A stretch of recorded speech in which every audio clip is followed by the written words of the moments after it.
Hi, Eric Lenask here. We are in Miami, Florida for ITEXPO, and I'm talking with Mo Nasser of Sprint, who's here for the IoT Evolution Conference. Mo, great to see you again. Thanks for being here. Good to see you. Wonderful place. Thank you. So, let's get started. Let's talk about a lot of talk about M2M and the newer term IoT or Internet of Things. And Sprint's, started to become very, very active in this market segment. What's the latest? What have you guys been doing? What have you seen? Yeah, thank you so much for having me.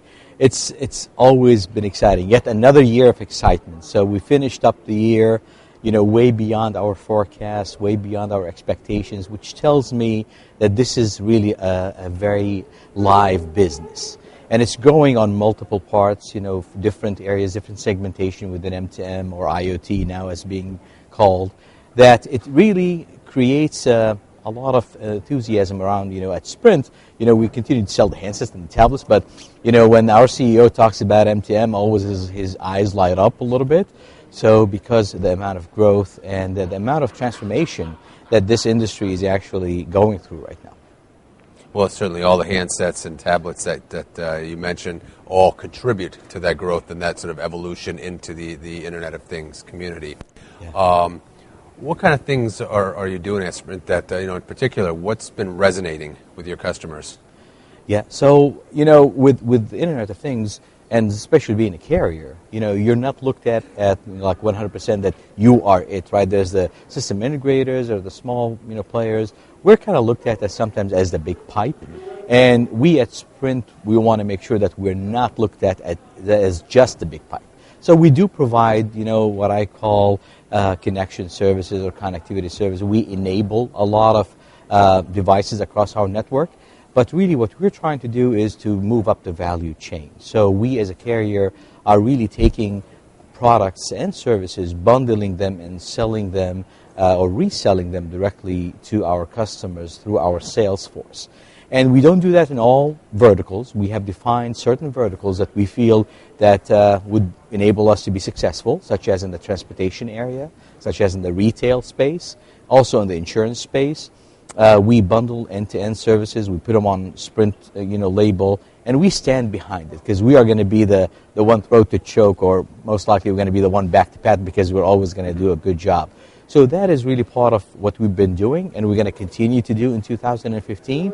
In addition, possible kind of takes into service delivery platforms, expanding that end-to-end solution a little bit further so we can get into either different segments as well, such as energy and security, but we're dabbling in the stuff that we think is right now creating a lot of revenue.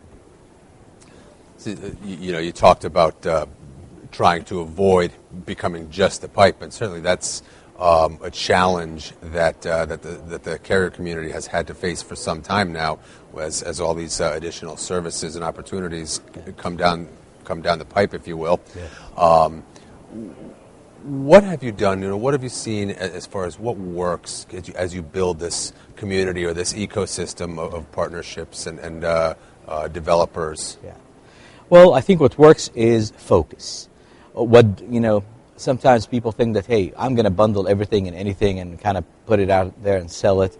And really, it doesn't work very well. You have to focus on a set of partners and get them to be really kind of tight with your sales organization and not overextend yourself. The focus part of what segments and what verticals and what products really makes a big difference, because one of the biggest challenges is that you throw all of these solutions out to your sales force and they go, well, I've got all of this. What am I going to do?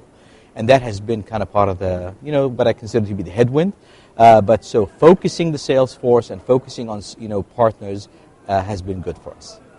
And you also mentioned the idea of focusing on the particular vertical markets that so far have been a little more lucrative. Yes. What has made those specific, those particular verticals more interested or more likely to spend these days so far? That's the $64,000 question, right? I mean, the $64,000 question. It's, a lot of it has to do with maturity and understanding, right? So when we talk about transportation, we're talking about everything on wheels.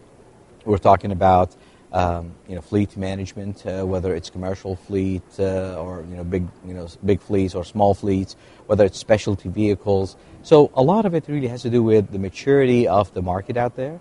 So some of them have gone really well, and we're kind of tagging on to them. Some are just emerging, such as healthcare. Mm-hmm. There's a lot of red tape around it, but it's emerging. So I think the M2M growth does not grow just like this. It actually grows in spurts depending on what segment you are in. So you will see some segments, they don't have a whole lot of growth, and some are exponential. And that's kind of part of the fallacy sometimes. People think that, hey, M2M is going to grow all the way through. No, it's really different segments that are kind of pulling the water up slowly. But we're trying to find which is the next one to pop and go after it. Well, the hardware side of it and the connectivity side of it is one thing, and that sort of works horizontally across the different verticals. But yes, the different applications that you mentioned, obviously very, very vertically focused. Yeah. What's next? What anything you can tell us that Sprint's working on? Yeah.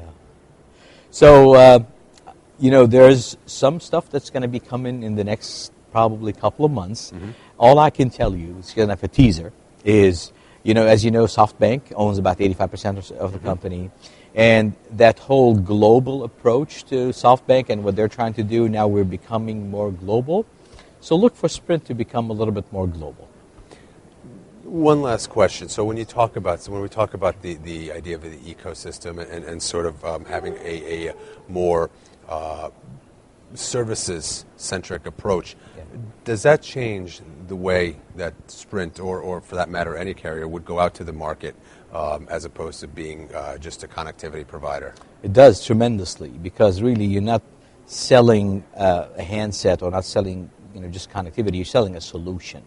And one of the biggest headwinds, as I mentioned, is getting your sales force to understand what does selling a solution mean, the long cycle, because they all have quotas and they want to make it happen, and it's like, all right, M2M takes a little bit longer, but when it pops big. So I think absolutely it's a transformation of the company, it's a transformation of the sales force, and the way we approach this market. Very good. Mo, good luck. We look forward to hearing about some of the things you hinted at, and good luck. Enjoy the show here this week. Thank you. Appreciate it. Will do.